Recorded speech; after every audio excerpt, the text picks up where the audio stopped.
They introduce me, a blurry Joe Biden asked 5 seconds after he appeared on screen. Am I on? He added, as he walked toward the camera on choppy video and removed his aviator sunglasses. What was supposed to be a crisp and cool introduction instead stoked confusion. Good evening, Tampa, the presumptive Democratic presidential nominee said. I wish we could have done this together and it had gone a little more smoothly. This was an event Thursday billed as a virtual rally with Joe Biden in Tampa. It was an hour plagued by technical glitches, awkward pauses, delays and even some blank screen time. For a campaign seeking a substitute for the rousing events that Biden would be holding if not for the coronavirus, the first of its kind rally served as a tough lesson about the perils of remote campaigning that played out in real time. At the start, it had all of the trappings of a typical Biden campaign rally. A high schooler led the Pledge of Allegiance from his room. DJ Jack Henriquez played upbeat tunes. An MC welcomed speakers by name. But as the rally went on, problems surfaced. There was the cut to Janet Cruz, a state senator who sat silent before the screen cut away from her, only to cut back without explanation moments later. There was the shot of Representative Charlie Crist, D. Florida, dapping his chin as he waited in silence against a backdrop of palm trees and high-rises. It was unclear whether he knew he was on. And throughout, there was distorted video and audio that some on social media likened to transmissions coming in via a dial-up modem. The event showed how the pandemic has dramatically changed the campaign. It also underlined the growing pressure on Biden to expand his footprint in the battleground states expected to decide the November election. Even before it kicked off, Biden's supporters acknowledged the virtual rally was a far cry from the excitement generated by a candidate's actual visit to a crucial swing state. John Morgan, a top Biden donor from Florida, said he was not even planning to tune in. Still, Biden has few options, he added. You have to try, Morgan said. If not, you just sit there on your Peloton and look out the window. It's like these restaurants who are serving takeout. Is that the best option? No, but it's an option. At one point, as footage of Crist speaking became so hard to follow, the screen went to black, piping in his audio with no video feed. When Biden finally appeared from his home in Delaware, he was clearly aware of the issues. As he spoke, the technical issues continued, making parts of his speech indiscernible. We need to remember who we are. We're the United States of America, he said toward the end, a line he has often used on the campaign trail. As he spoke, a bird could be heard singing loudly in the background. A Biden campaign spokesman did not immediately respond to a question seeking clarity on the cause of the technical issues. Thursday's event was broadcast on the Biden campaign website and on YouTube, allowing anyone to view it, including those outside of Florida.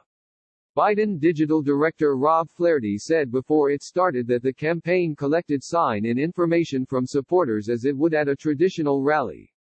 Organizers promoted the event via Facebook ads in the Tampa area and sent people reminders, Flaherty said. For the future, the campaign is contemplating enabling people to sign in and get an exclusive watch and chat experience, he said. Biden's rally was the second of 2 Florida virtual events on Thursday.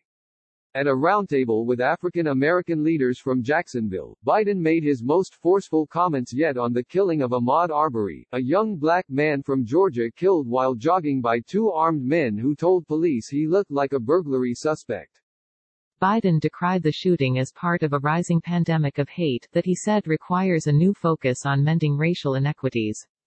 Arbery was shot down in cold blood, Biden said, comparing a video of the shooting to seeing him lynched before our very eyes.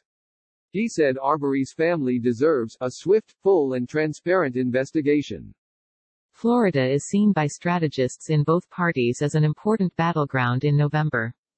Donald Trump carried the state in 2016, but Biden's strong performance there in the primary and his to appeal to the state's many older voters has raised Democratic hopes of turning it blue. In a typical year, a campaign visit to such a state would motivate supporters, garner attention from local news outlets and signal to voters that the candidate cares about the state. Unable to do those things in person, the Biden campaign sought to replicate the feeling of a candidate visit, even if Biden never set foot outside his home 6 states away. Biden may face additional pressure to ramp up his visibility since he's challenging a sitting president, one who has resumed traveling and holding public events. President Trump on Tuesday visited a mask production facility in Arizona, his first trip outside the Washington area since late March. Like Florida, Arizona is seen as a competitive state in November. Some Democrats have voiced worries about Biden's low profile and have urged him to make a bigger splash in the national debate over COVID-19. Because Biden does not currently hold public office, he has sometimes been overshadowed not only by Trump but by other Democrats such as House Speaker Nancy Pelosi, Calif, and New York Governor Andrew M. Cuomo. Biden has ramped up efforts to host state-specific virtual events, a strategy his team says it plans to continue. On Wednesday, Biden's wife, Jill Biden, appeared in a trio of online gatherings with supporters in Michigan, a crucial state that Trump won in 2016. Appearing as one of several faces in a Zoom grid, she recalled that Michigan was the last state she had visited in person, since Michigan's March 10 primary turned out to mark the end of traditional campaigning this year. The world has changed immeasurably since that trip, Jill Biden said, speaking from the Biden's makeshift basement television studio with its backdrop of books, photos, a football and a flag folded into a triangle. And we've had to figure out, what it means to run a presidential campaign when you can't fly or have a bus tour or even visit people's homes. She asked the participant to picture a moment when Trump is no longer president. I want to take you into the future, Jill Biden said. It's a beautiful morning and you're sipping your coffee. You pick up the morning paper. And the headline isn't about some late-night tweet storm. Instead, it's about how the United States is once more leading a global health security agenda. It was enough to make Katie Scott, who participated in the event, become emotional. I felt like was going to cry, she told Jill Biden. Conversations during the event were limited to the supporters the campaign had lined up. November is only 5.5 months away, so keep the faith, Jill Biden responded. I'm hanging on, Scott replied. The switch to remote campaigning is particularly jarring when it comes to Biden because personal interactions are such a staple of his pitch to voters. During the primary, he had a habit of engaging with fans and critics at town halls, drawing both cheers and scorn. He often stuck around long after events ended in Iowa and New Hampshire to shake hands, snap selfies and mingle with the crowds who came to see him. The pandemic has removed him from the setting that many allies had hoped would showcase his empathy and expand his appeal in the general election. Some efforts to recreate that personal touch remotely have been more effective than others. Biden has been holding virtual fundraisers, including one on Wednesday that more than 100 guests attended. That's enabled him to replenish his campaign coffers after a competitive primary and give donors a chance to hear directly from the candidate.